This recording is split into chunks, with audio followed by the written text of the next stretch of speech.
Bonjour les amis, bonjour les cryptopreneurs, c'est Christian et bienvenue sur la Affranchi. Nous allons couvrir rapidement les informations de ce 24 janvier 2024. Ok, on va d'abord aller sur CoinGecko, regarder les tendances sur le marché. Comme vous pouvez le constater, la capitalisation totale des cryptos actifs a baissé par rapport à hier. Nous sommes en ce moment à 1615 milliards de dollars. OK? Et par rapport à hier, si vous constatez, hier, quand on faisait la vidéo, nous étions à plus de 1650 milliards de dollars. Donc, il y a un flux hors des marchés des cryptos actifs. Il y a des gens qui sortent de l'argent, de l'environnement des cryptos actifs pour d'autres assets classes. OK? Et si vous regardez aussi au niveau de la dominance du Bitcoin, hier c'était à 47,7 et Ethereum était à 17, je crois que c'était à 17%. Il n'y a pas un grand changement, ça veut dire qu'il n'y a pas un transfert de l'asset Bitcoin vers d'autres altcoins. Donc, ça reste un peu stable à ce niveau-là. Et si on regarde au niveau des prix, le Bitcoin est toujours en deçà de 40 000 dollars américains. Ethereum a aussi vécu une baisse. Ethereum se vend aujourd'hui à cette heure-ci, Ethereum se vend à 2213 dollars. Et BNB est en deçà de 300 dollars et Solana est en deçà de 100 dollars et aussi de 90 dollars parce que Solana, je pense, depuis plus d'une semaine, était en deçà de 100 dollars. Solana est descendu maintenant à 83 dollars. Et quoi, à un moment, c'était en deçà de 80 dollars. Bon, qu'est-ce qu'il faut comprendre de ce qui se passe sur le marché? C'est qu'il y a ce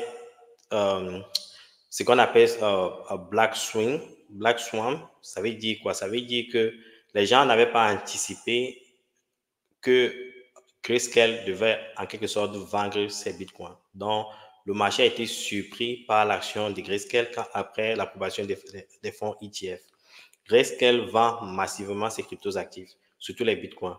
Je vais en arriver là avec des exemples précis et concrets, mais allons un peu regarder ce qui se passe sur Crypto Bubble. Un instant. Bon, Crypto Bubble, en quelque sorte, nous montre un visuel un peu plus clair de ce qui se passe sur le marché. Nous sommes tout est toujours au rouge. Regardons en une semaine. Depuis une semaine, le marché est au rouge. OK? Il y a un mois, bon, c'était sensiblement positif et négatif. Mais depuis l'approbation des fonds ETF du Bitcoin, vous constatez que euh, le Bitcoin et les autres cryptos actifs sont au rouge. OK? Maintenant, on va aller jeter un coup d'œil sur les raisons pour lesquelles les marchés sont au rouge et aussi anticiper ce qui adviendra du futur. Parce que beaucoup de gens se posent des questions. Est-ce que nous retenons vers le bien market? Quand est-ce que la baisse des marchés va s'arrêter? Je vais répondre à cette question rapidement. Et pour ce faire, je vais me référer à certains analystes comme Gareth Soloway et H Crypto. Un instant, je vais partager ces informations. Alors, je vous invite, les amis, si vous aimez faire la recherche, à suivre H-Crypto. Il apporte vraiment des bonnes informations.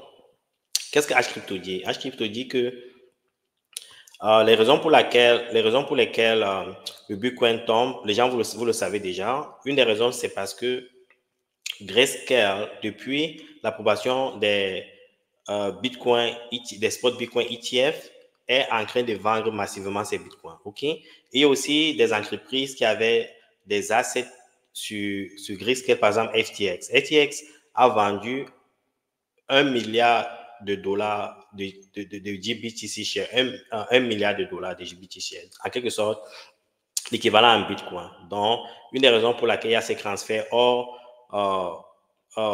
de la cryptosphère, c'est parce que les gens sont en train de vendre leur Bitcoin. Et quand il y a une vente massive sur le marché, le prix baisse parce que c'est la loi de l'offre et de la demande. OK? Et d'après certaines analyses, Grayscale a vendu plus de 90 000 de leur Bitcoin. Plus de 90 000 de leur Bitcoin. Hier encore, d'après cette analyse de H Crypto, hier, en un instant,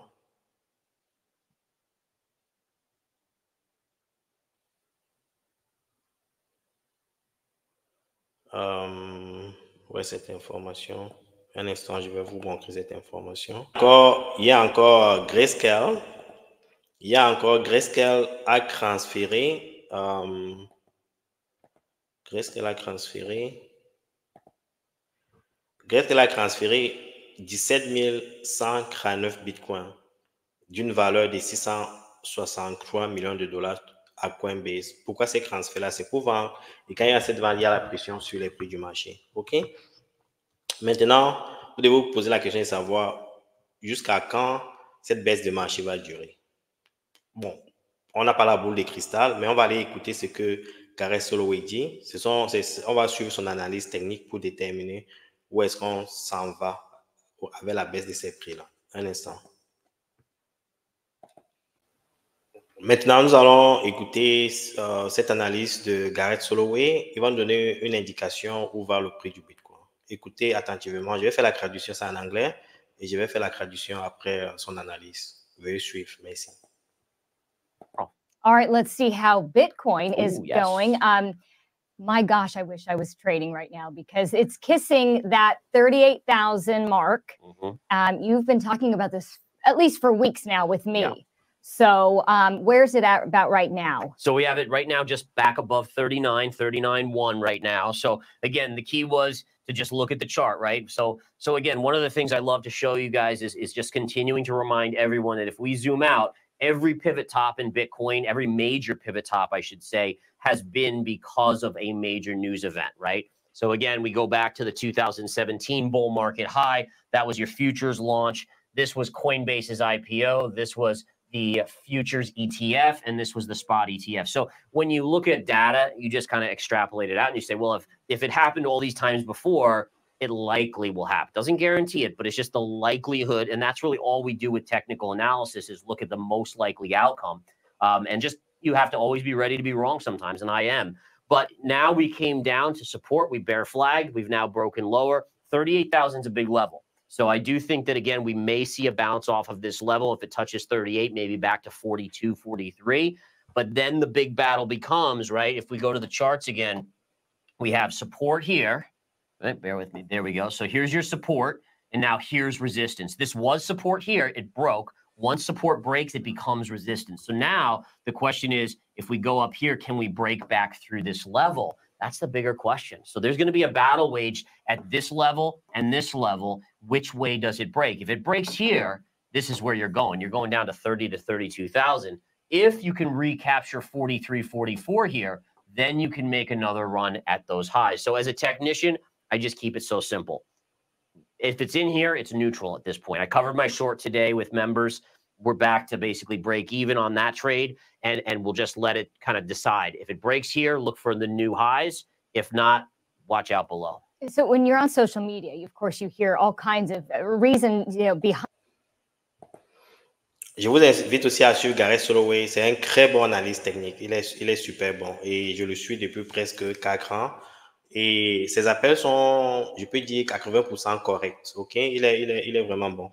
Au sommet, qu'est-ce qu'il dit? Il dit justement qu'il y a ce qu'on appelle les Black Swan Events. OK? Il a parlé d'abord de l'approbation des ETF futurs, des Bitcoins, qui avait lieu il y a environ un peu plus de 4 ans. Et après, il a parlé de l'IPO, de Initial Public Offering, je ne sais pas comment on dit ça en français, Initial Public Offering, quand, par exemple, Coinbase est allé sur les marchés des capitaux. Il a parlé de ça et il a parlé maintenant des spots ETF Bitcoin qui a été approuvé récemment. Il dit le plus souvent, quand ces informations se concrétisent, les prix des cryptos actifs baissent. OK? Ce qu'on appelle le Black Swan. Il y a toujours un événement qui vient faire ce que les prix baissent. Quand le spot ETF, quand le Bitcoin, les Bitcoin futures ont été acceptés, les prix des Bitcoins ont baissé. OK? Quand Coinbase a lancé son IPO, le prix des cryptos actifs ont baissé, incluant le prix des actions de Coinbase. Et récemment, il y a quelques jours, environ un peu plus d'une semaine, avec l'approbation des spots ETF Bitcoin, les prix des cryptos actifs ont baissé. OK? Mais la raison pour laquelle les prix des cryptos actifs a aussi baissé, c'est par rapport comme je vous ai présenté il y a un instant, la vente massive des bitcoins détenus par Grayscale. Donc, il y a toujours un événement. Bon, lui, il ne se fie pas à ces informations-là. Lui, se fie à son analyse technique qui correspond un peu aussi aux fondamentaux, à certaines informations liées au marché. OK? C'est ce qui est un peu fantastique avec le marché des cryptos actifs et le marché traditionnel des actions et des investissements. Donc, c'est un peu ça. Et qu'est-ce qu'il dit aussi? Il dit qu'il est fort probable, par rapport à son analyse technique, par rapport à ce qu'il voit, que le prix du Bitcoin aille jusqu'à 48 000. Le point, le support le plus intéressant maintenant, c'est 48 000. Et si ça arrive à 48 000, ça ne rebondit pas jusqu'à 44 000, le prix du Bitcoin va descendre jusqu'à entre 30 et 32 000. Et il dit que si le prix du Bitcoin quitte des 48 000 et remonte et traverse la barre, la résistance des 44 000, des 43 44 000, il est fort probable que le Bitcoin aille balistique. OK? Donc, je vais, pendant les prochaines semaines, on va suivre cette tendance-là. Je vais communiquer sur ça pour vous donner un peu une idée où le marché va. Mais pour l'instant, il faut prêter attention au support des 48 000. Si le Bitcoin va en deçà de ça, il est fort probable que le Bitcoin va descendre jusqu'à 44 000. Je vous ai montré ça hier aussi, pendant l'émission d'hier. OK? Il faudra prêter attention à ça. Néanmoins, est-ce qu'il faut paniquer? Je ne pense pas. Pourquoi? Il ne faut pas paniquer, les amis. Lisons un peu cette analyse de H-Crypto. C'est en quelque sorte une motivation. OK? Et c'est un expert. Ce monsieur est un millionnaire et il est dans les marchés des cryptos actifs depuis longtemps. OK? Il faut avoir le mindset d'un bon investisseur, le mindset d'un millionnaire. OK? Si vous voulez être millionnaire les cryptos actifs, les gars, il faut être extrêmement patient. Et pendant le bear market et quand les marchés baissent, il faut avoir les couilles en acier, comme je le dis toujours sur cette chaîne. OK? Il faut vraiment avoir les couilles en acier. Maintenant, qu'est-ce qu'il dit? Je vais traduire rapidement.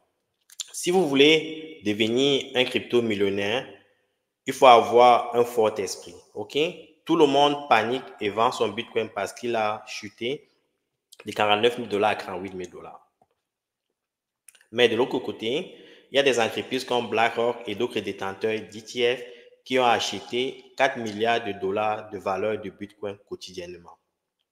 Retail, ça veut dire nous les individus, nous nous concentrons sur des petits sauts comme 40 000 $ à 50 000 $ et des déversements d'environ 49 000 à 38 000 $ pendant que ces entreprises comme BlackRock ciblent des plus-values de 200 000 $ plus pour la valeur du Bitcoin. Et il estime que dans les 2 prochaines années, le Bitcoin vaudra environ 500 000 et d'ici la fin 2000, bon, je corrige un peu, il dit, pendant que ces gars ciblent 200 000 et plus du Bitcoin dans les 2 prochaines années et près de 500 000 d'ici fin de 2030. Et souvenez-vous, comme je l'ai dit sur cette chaîne, et je vous l'avais présenté, Cathie Wood estime que d'ici 2030, le Bitcoin vaudrait entre 600 000 $ et 1,5 million, 1 million de dollars. Okay? La seule façon pour ces gars d'accumuler, donc pour ces entreprises comme BlackRock d'accumuler, pour ces entreprises, ces institutions qui viennent sur le marché, pour la seule façon pour eux d'accumuler, c'est d'acheter le Bitcoin à moindre prix. Quand les gens paniquent, les gens liquident leurs assets et ces gens achètent pour nous revendre plus tard plus cher. Donc, ici, il faut avoir une stratégie de holding. Il ne faut pas paniquer. Ceci n'est pas un conseil financier. Vous faites ce que vous voulez par rapport à votre stratégie, par rapport à votre plan. Mais pour être millionnaire, pour être riche à long terme, c'est de la patience. Surtout si vous détenez des cryptos actifs à forts fondamentaux comme le Bitcoin. OK? Donc, ce que je voulais partager avec vous aujourd'hui, c'est l'information du 24 janvier 2024. Si vous avez des questions, vous savez comment me joindre. Et entre-temps, je vous souhaite une très belle journée. Ciao.